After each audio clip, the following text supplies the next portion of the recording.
places, with different opinions, but they've one thing in common. They talk to CNN. When it's in the headlines, the headliners are on CNN.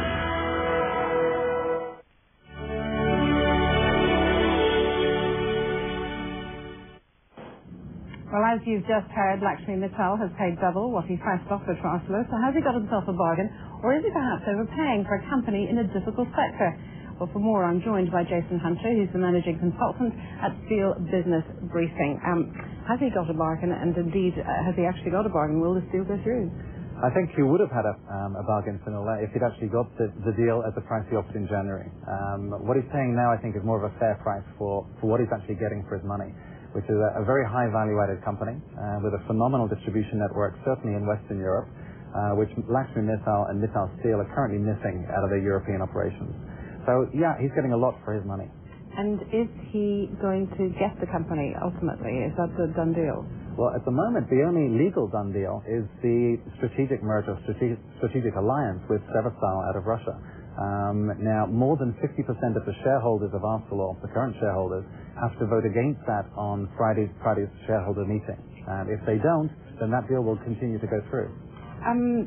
Assuming he acquires the company, what's he likely to want to do with it? He'll control about 10% of the steel market. Well, if you compare it with the automotive industry, for example, the top 5 producers of cars in the world represent over 70% of the global car production.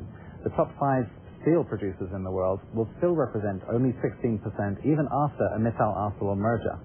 And this year, if this goes ahead, we'll see for the first time a Chinese company in the top 5, which will be Baosteel from China.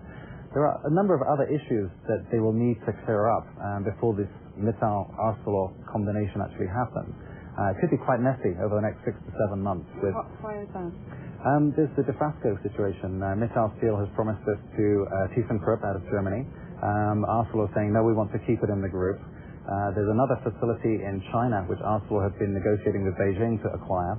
Mittal already has an acquisition in China, Hunan Valin, but the Laiwu joint venture with Arcelor that may be actually unwound and reconsolidated into a larger Chinese consortium. And we've seen that obviously the price of steel rise over the last 18 months or so. Are we going to see any impact on that with this deal? Should it go through? I think we're probably at the peak of the cycle right now. We're expecting at Steel Business Briefing prices to drop in Q4 this year and come down maybe in Q1 next year. So this particular deal is just the beginning of a wave of consolidation. The steel industry is still extremely fragmented. A lot more consolidation to follow. Okay, more after this. Jason Hunter, thank you very much indeed. Thank you, Colin.